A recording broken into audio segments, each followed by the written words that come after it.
Hello, everyone. My name is Ryan Douglas with the Community Foundation of Greater Des Moines. And today I'm joined by my colleague, Lynn Yance. Thanks for being here today, Lynn. You're welcome. Good to see you this morning. In this edition of Inside the Impact, which is our explainer video series, we're going to unpack the Endow, Iowa State Tax Credit Program. This is something we receive a lot of questions about. It's very unique to community foundations and wanted to spend some time learning more about it, providing talking points to this audience. So maybe you could start with just a little brief history of the program itself. Sure. Well, it was a little over 20 years ago that the Iowa legislature decided they wanted to incentivize Iowans to endow their favorite charitable organizations.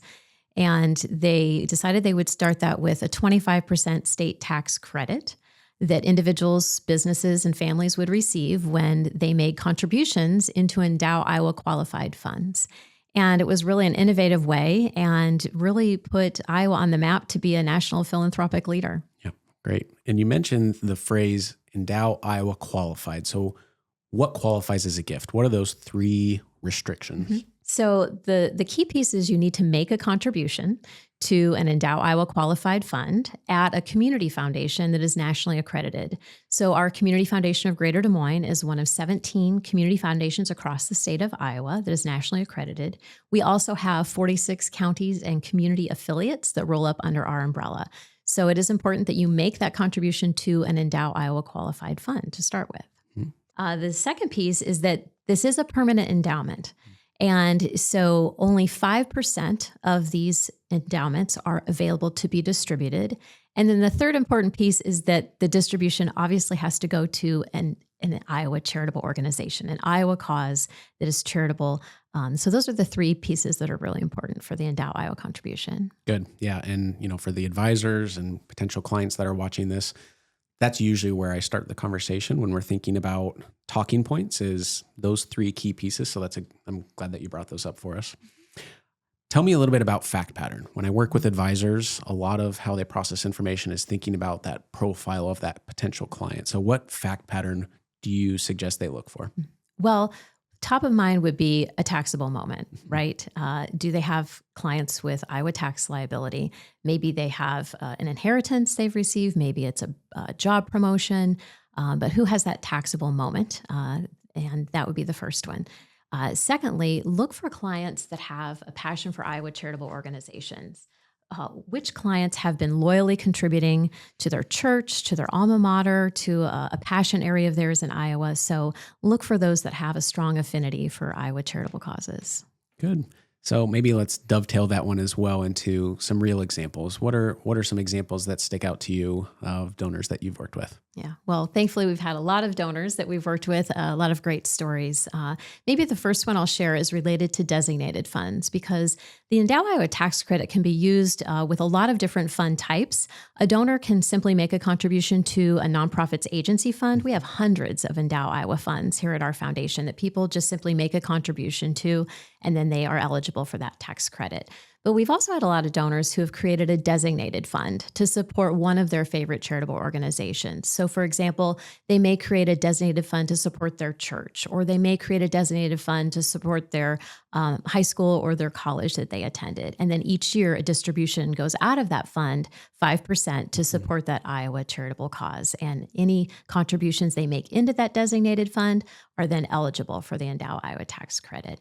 Another fund type that professional advisors are familiar with is the donor advised fund. But when we use the Endow Iowa tax credits in conjunction with the donor advised fund, that really becomes more like a charitable savings account. So for example, we worked with a physician that about 20 years ago started an Endow Iowa donor advised fund. He kept contributing to it over the years while he was in practice. He retired not that long ago, and now he has this Endow Iowa donor advised fund that he's built up, saved up over the years. And now that he's retired, he can still continue supporting his favorite Iowa charities through that Endow Iowa donor advised fund. Yeah, great. And I'm going to re-emphasize the way Lynn described this because she did a great job. Endow Iowa is not a type of fund itself. It's more like a feature, right? We can add that feature to a fund type like a donor advised fund, like a designated endowment or other. So that's the other big piece of today's conversation is really helping people understand that to get that credit, you're attaching that feature to an existing fund type. Mm-hmm.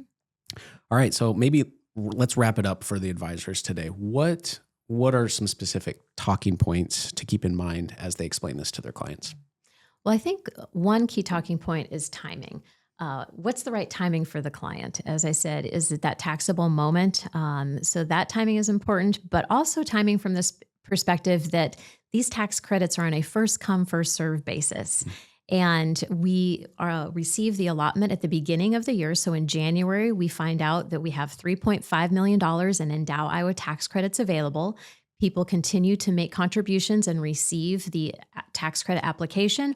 Once that $3.5 million is gone, it's gone for the year. So the program pauses until the next January when a new allocation is made. So timing is really important because it is a first come, first serve program. Mm-hmm. Is someone able to just make a huge gift and get all the credits? No, They are not.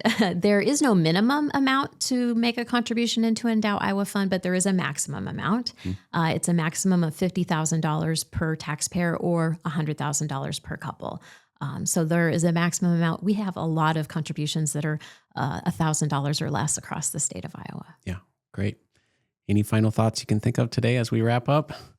Well, it's just a great program that has been supported for many years, and it is really doing a fantastic job of providing support to both urban and rural Iowa communities. That's really going to be a benefit for generations. Yeah, great. Thank you very much for participating in this episode of Inside the Impact and learning more about the Endow Iowa State Tax Credit Program. As always, please reach out to our team so we can support you and your clients in their charitable goals.